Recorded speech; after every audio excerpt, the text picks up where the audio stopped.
Before we jump in, we must warn you this episode contains explicit content, such as sexual abuse, that may be disturbing to some people. Listener discretion is advised. Also, if this is the first time you're listening to Sacred Scandal, everything will make a lot more sense if you start with episode 1.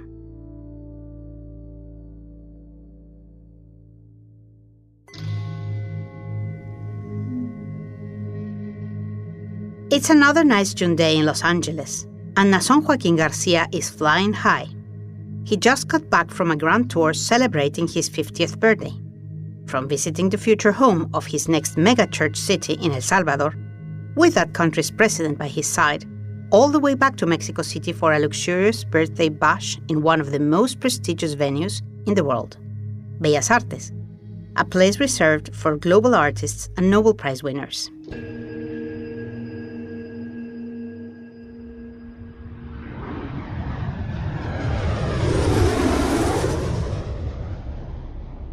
The private plane lands in Los Angeles International Airport. Let's imagine Nason Joaquin and his two lovely companions rising from the comfy leather seats of their private plane, ready to take in the LA breezes.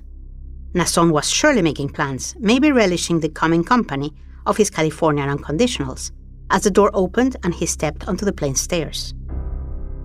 But the welcoming committee was somewhat unusual, not exactly his regular servants or any of his adoring followers. I can imagine Nason's smug demeanor shrinking as he's greeted by multiple badges from the FBI, Homeland Security, and ICE, ready to handcuff him and read him his rights. The evidence against Nason is overwhelming. There are thousands of compromising pictures, text messages, and videos. So much so that weeks later, at a bail hearing, Judge George Lomelí showed Nason clear signs that the U.S. government was not messing around.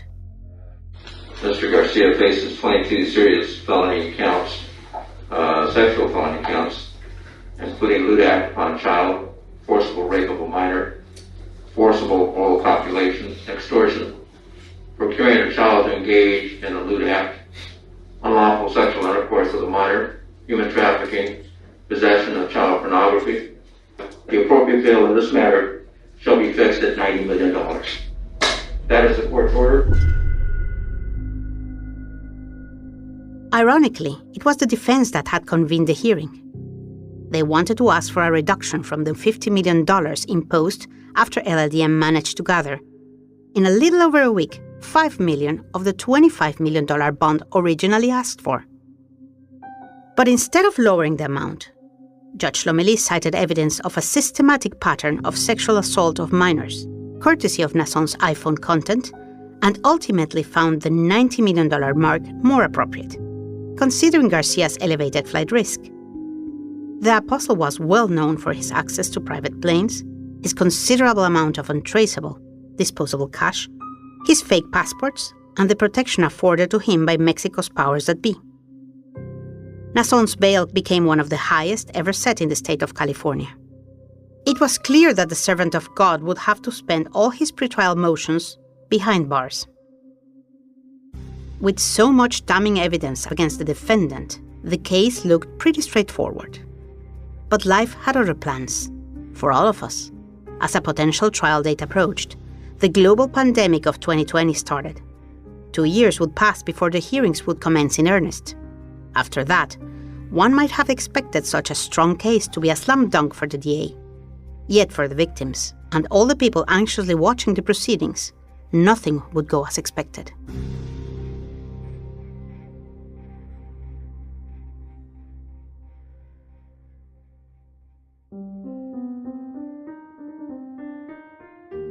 I'm Roberta Garza, and this is Sacred Scandal, Season 2, Episode 10, The Jane Does.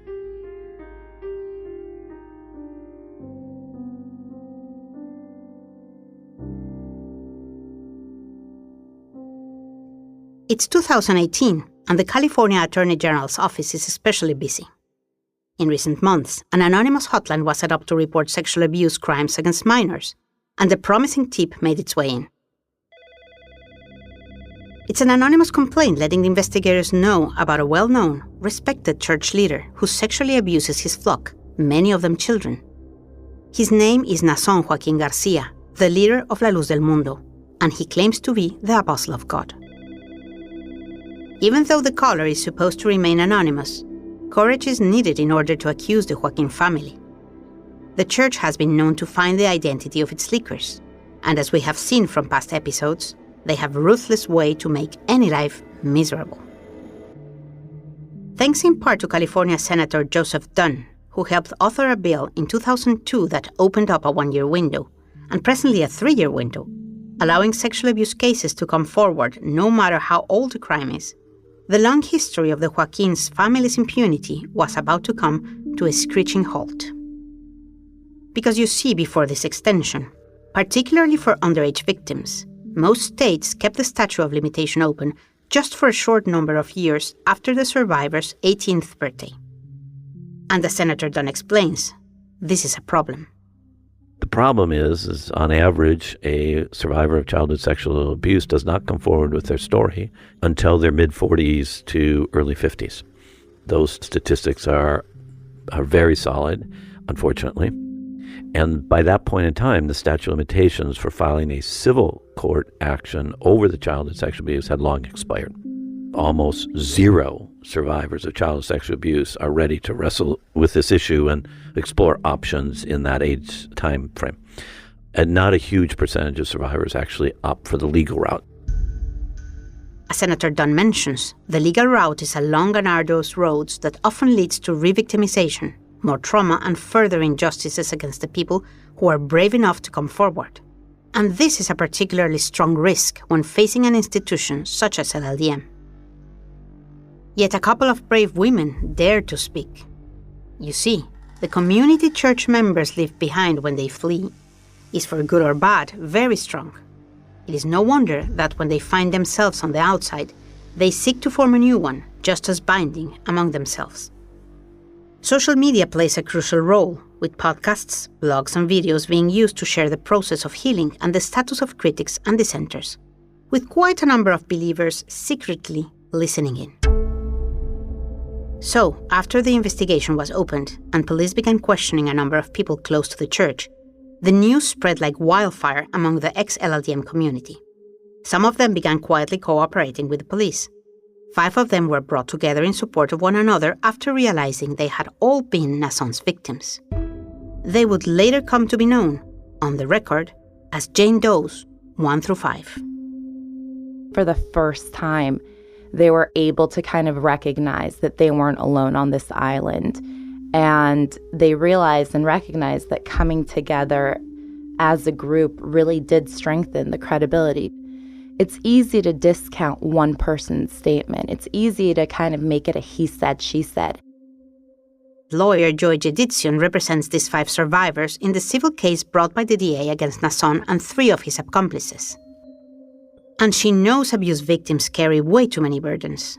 There's an unshakable feeling of loneliness and isolation, a shame and guilt that stops them from talking about what they went through, and self-doubt that arises from thinking that maybe, just maybe, they are to blame. So when these Jane Does found each other, they knew that coming together would help them prove theirs were not isolated cases, that there was a clear pattern of abuse inside LLDM. It's like breaking a stick. You could break one, but you can't break the bunch. And now these brave women and girls are strengthened by each other's courage. We know LLDM doesn't hold back when trying to destroy its perceived enemies. We have seen what they're capable of: attempted murder, extortion, character obliteration, and kidnapping. Bringing a case against Naasón or the church as a witness is a very dangerous affair. The Jane Does knew they would suffer the consequences, and that there would be no returning to whatever life they had within the church's embrace.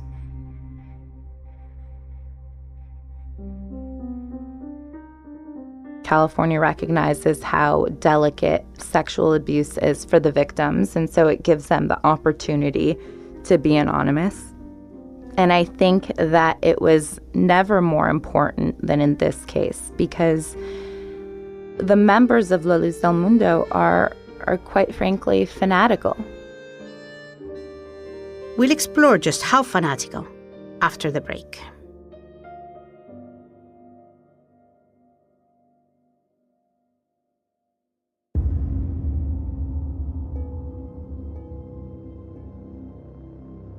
Despite the risks and the emotional strain it would entail, the Jane Does agreed to help the California DAs prosecute Nason, and Joey explains what drove them.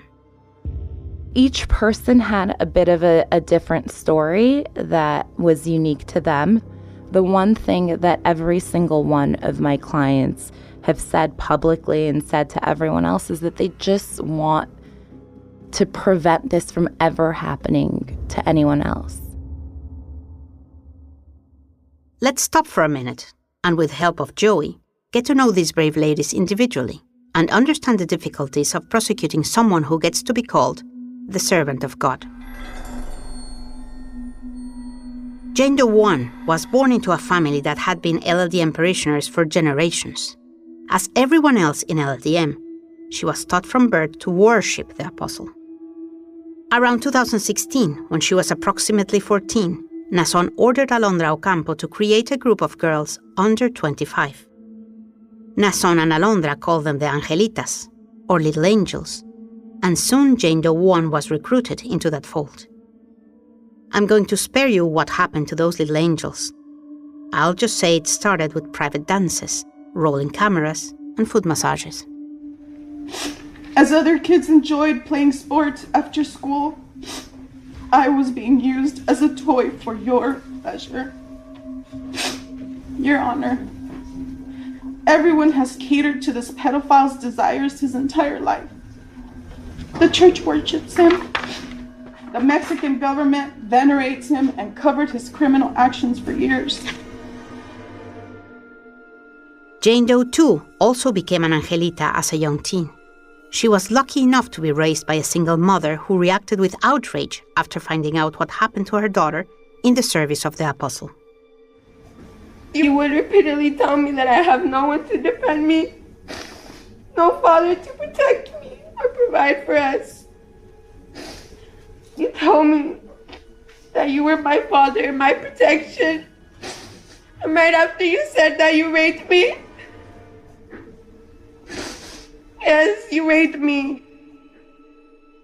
When Jane Doe 2's mother complained to the church, an LLDM attorney and her husband, a pastor, repeatedly harassed the family thereafter, arguing that Nason was the Lord, and that speaking ill of him in any matter was not only expressly forbidden, but could lead to catastrophic consequences for Jane Doe 2 and her family. Listen, all of this whole case, is truly unbelievable. It's the stuff of nightmares, and it's my job to make it make sense to everyone. And the first thing that I know every single person that sees this case is going to be, how could you believe that this guy is Jesus Christ on earth and walking about and all of these things?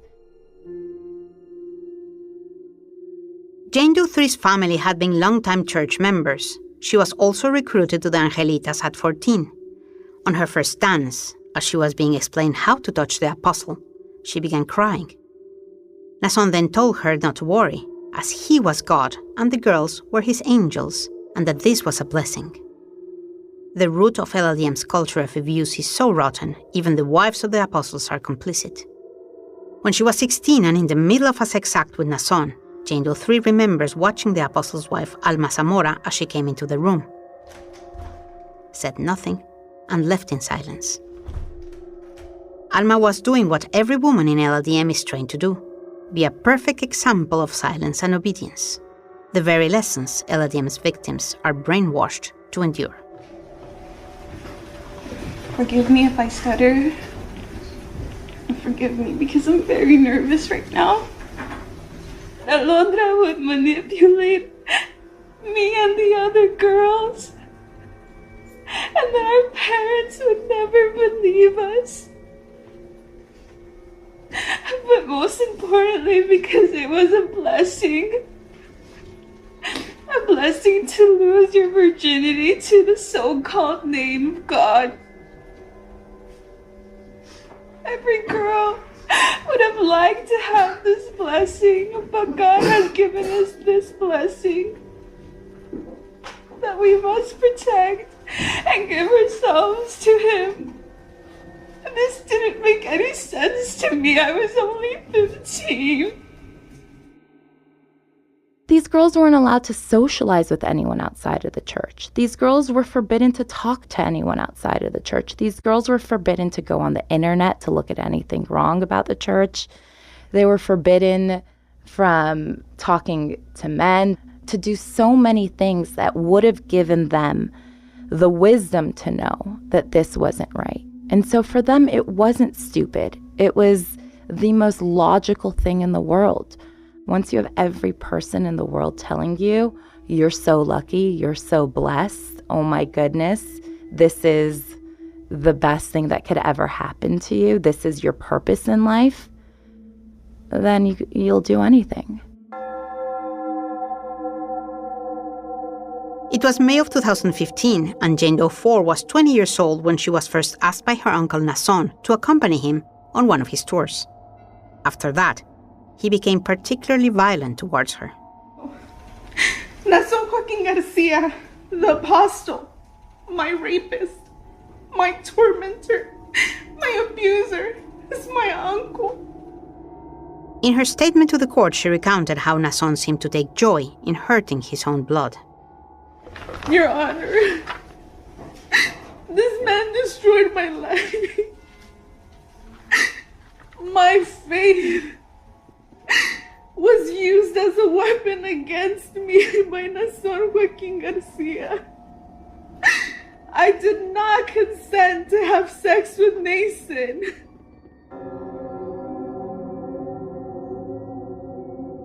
Every time Nason abused Jane Doe 4, he made her call him uncle. It's the stuff that nightmares are created from, and it's just really, really shocking that things like this happen in the world. Joey specializes in abuse cases. She has seen endless, horrifying stories, and she knows how to deal with the dark impression they can cause. But she doesn't mince words when describing what she felt after hearing Jane Doe 4's testimony and how it shook her. It's evil personified.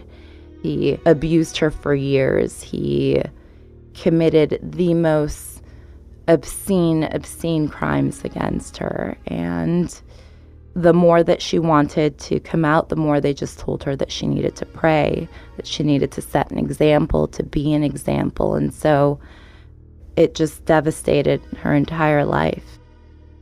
The story of our last Jane Doe 5, fully displays the way the apostles' atrocities don't operate in a void, but are aided and abetted not just by a few accomplices, but by the whole church acting as a corrupt institution, like a true organized crime syndicate. Jane Doe 5 was an adult when she was first invited to partake of the apostles' blessings. After a couple of years, when Nason grew tired of her, she was ordered to marry a member of the church she had never met before. It was December of 2017. Jane Doe 5 survived just the unthinkable. She was abused for years, and then she was forced to marry a man she didn't know, which was very common within the church. And she ultimately ended up being held captive in Mexico. She was kidnapped and held under constant 24/7 armed guard with 8 men with machine guns at all times. Let me tell you what we know. Right after Nason's arrest in 2019, and suspecting Jane Doe 5's possible involvement in the DA's investigation, a member of the Council of Bishops cornered her mother as she entered the East Los Angeles temple where she usually worshipped, and ordered her to contact her daughter, who by that time had distanced herself from the church. On the behest of her mother, Jane Doe 5 agreed to show up at a hotel in Montebello, California, where she was met by members of the Council of Bishops, a private investigator hired by the church, and several of their attorneys.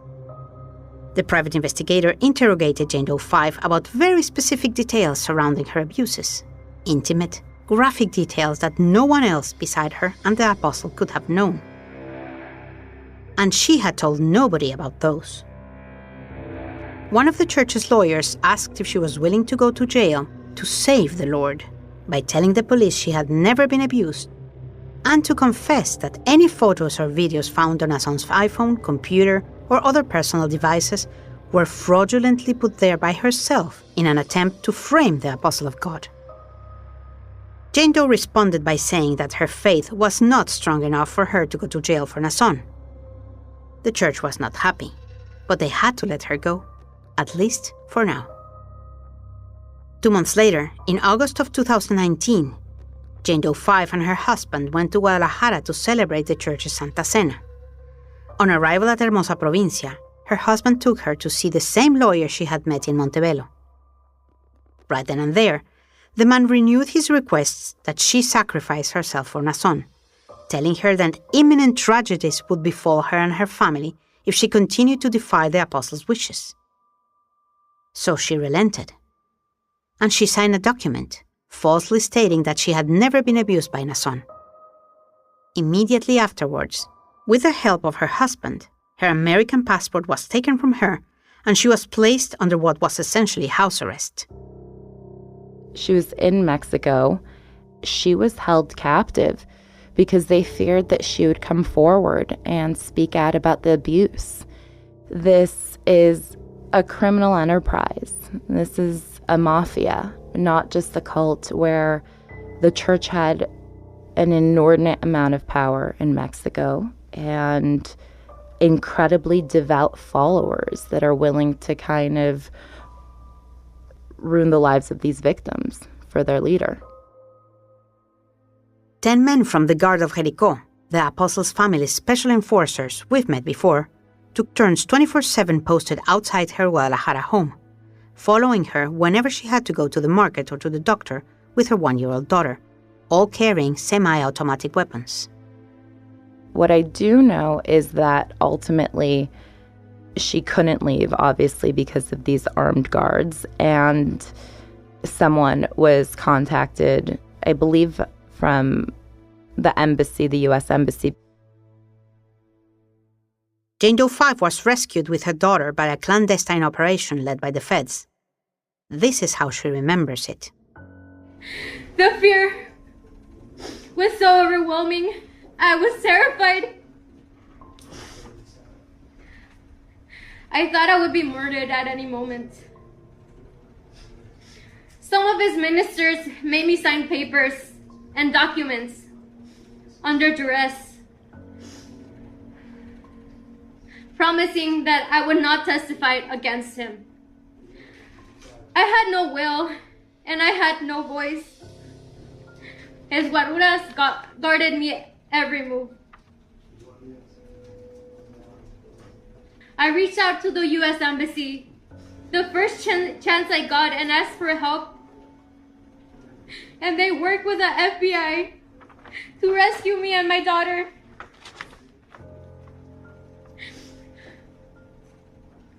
And even then, it was so hard to go against you. Your power extended so deep in Jalisco that even the FBI struggled to rescue me. And I was only lucky enough to be rescued by the FBI because I am a U.S. citizen. And I can't even imagine what would have happened if I wasn't. I had to jump a wall with my baby of 1-year-old to escape from their claws.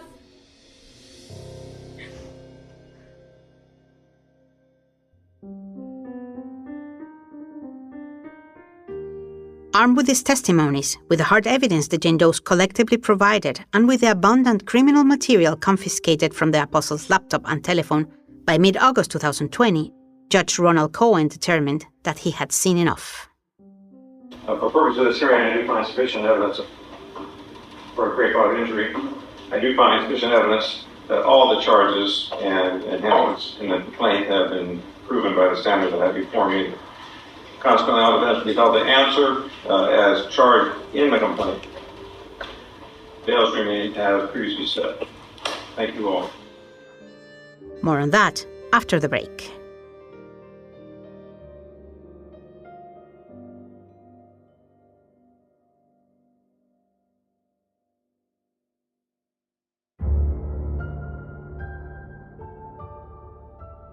Meanwhile, in Hermosa Provincia, in his letters from prison, or in the church's address to the flock, Nason Joaquin's plight was compared to Jesus Christ's trial and martyrdom. The Council of Bishops informed the members at every service that Nason was innocent, that the court was unfair, that the judge wouldn't allow evidence in his favor. Giant letters spelling innocent were painted across Hermosa Provincia streets. From the pulpits, the pastors accused the Jane Does of seeking only money, calling them once again whores and sluts. What they never, ever said inside Hermosa Provincia was what exactly were the charges against the apostle. The church categorically rejects each and every allegation made against him. We trust in the principles of justice that govern our legal system in the United States and specifically in the state of California. Nason Garcia has not had his rights respected. In fact, from the time he was arrested, we don't even know who's accusing him. But all the PR messaging and fact-twisting in the world could not reach as far as the Apostles' California court. Despite Nason's very expensive legal team's effort to throw the case, the trial would move forward into what looked like an open and shut guilty verdict. All 5 of the Jane Does knew things would get rocky when they decided to go forward and become state witnesses. Yet they did it anyway, hoping this would finally end the cycle of abuse, extortion, and crime that plagues LLDM. For a cult that started 3 generations ago and has over 5 million followers around the world, that's a tall order. 3 days before the trial was set to start, Nason took a plea deal negotiated between the defense and the DA at the judge's quarters. Without a public trial, the mountains of evidence available to the prosecutors would never be seen by outside eyes. And that was something the apostle had to make sure of, because the bits of information that came out during the 4 days of evidence hearings between his arrest and the sentencing were brutal. Joey was not exaggerating when she says it was unbelievable. It is thousands of pictures and electronic devices and documents and other people's statements. There are pictures, there are videos, there are diaries, there are lingerie. One of the Jane Does, Jane Doe number 4, she kept the lingerie that she was wearing the night that he raped her and stole her virginity and all the blood that was on it. She had flight stubs and invites and tickets and little envelopes where Nason gave her gifts and all of these things. And I asked her why she kept it, like what compelled her to keep all this stuff, because a lot of it was nothing. She first had the shy, embarrassed look, and then she just started crying, and she's like, "It's because I thought they were blessings." So this is how we finally arrived at June 8, 2022. Judge Ronald Cohen rules over his courtroom with a stern, almost angry face.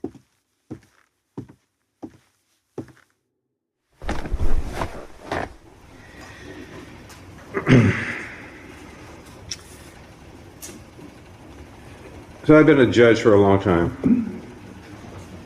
I'm in my 38th year.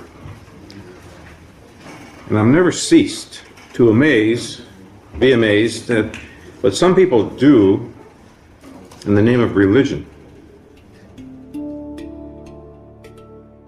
In criminal cases, when a judge is ready to sentence a defendant that has been found guilty by a jury, or, as in Nason's case, when someone has pleaded guilty, the judge listens to the victims to decide what the appropriate sentencing is. And it won't be complete justice to us, but it will show us that at least this court sees us, hears us, and thinks that we are worthy of justice. The victim impact statement before sentencing lasted 5 hours, with only 2 short breaks. The Jane Does were corralled at the back of the room.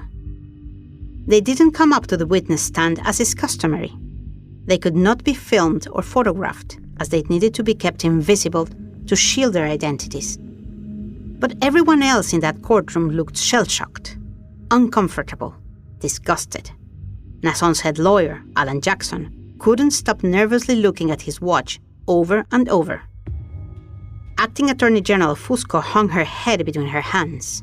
The only person left unmoved was the reason for it all, Naasón Joaquin Garcia, who stared blankly in front of him, looking annoyed, away from his victims, fully disregarding their suffering for the duration of the audience. Earlier that day, the Jane Does had been nervous, but hopeful. They wanted to make sure Naasón and his LLDM enablers would finally be punished. They knew he would certainly be put behind bars, but they wanted him to stay there for the longest time possible, not only for destroying their lives, but also in the hopes he would never again be able to torture other boys and girls. So they had prepared themselves to bare their souls one last time, to let Naasón know that he had lost, to see him get the punishment he deserved, and to move on, praying justice would bring them closure. Yet minutes before walking into that courtroom, they were informed that 5 days before, and behind their backs, Naasón had struck a sweetheart deal with the DA, that most of the charges would be dropped and that the sentence would be very kind to the defendant. Only 3 of the lesser charges, those pertaining to the underage Jane Does 1 to 3, would stand. The others, the most grievous ones, were just tossed away. Here's what the Jane Does themselves had to say about it. All I have ever wanted was to see Naasón go to trial for what he did to me, to us, to speak the truth in this courtroom, my truth, and to tell the world who this man really is, and to expose him for the monster that he is. I would like the public and this court to know we were not reasonably notified of this plea. We did not know it would happen when we walked into this courtroom, still blindsided from having heard the news minutes before we stood before you. All 5 Jane Does are ready to face you in the trial and waited for that opportunity for 3 years. Your Honor, we wanted our day in court. We wanted to face our sexual predator. We were deprived of that right when the Attorney General's office decided to reach an agreement with Naasón. I would like this court to know I was not informed, nor did I consent to negotiating with this rapist. Their anger was not unwarranted, not only because, compared to the amount of pain and suffering the apostles' crimes had cost on them, the sentence was a travesty, a mere slap on the wrist. It was because the prosecution had promised them they would never, ever offer Naasón a plea deal. Ever. Let's listen to Jane Doe 4. When I agreed to be a Jane Doe, I was assured that there would be no negotiations and no plea agreements. The prosecution assured me of that from the very beginning. They said no negotiations and no agreements was one of the only reasons I agreed to come forward. We as Jane Does did not even think he was allowed to take a plea anymore. We were getting ready for trial and excited to finally have our day in court. And then we got a call telling us we had 15 minutes to get to downtown to speak with the prosecution. I didn't even realize we were going to court. We felt like in an instant we were told, game over, thanks for participating. Step aside to see your rapist get a trophy. We were told everything was agreed upon, signed and ordered. All of this without speaking to a single one of us sitting here today. The actual people that suffered his cruelty and were victims of his crime. Your Honor, this man destroyed my life. And through his unremorseful plea, he exerts his power once more. I had to spend the entire weekend listening to the church members claim that Nason was vindicated. That if we really had any evidence against him, that he would be locked away for life. That this was a sign of his innocence. These women had been violated, trampled upon, silenced, and dismissed all their lives by those who were supposed to love and protect them. Their pastors, their elders, and sometimes their families. And still they found the courage to fight back at considerable emotional cost and physical danger, trusting this time around the DA's office would have their backs. And it just didn't.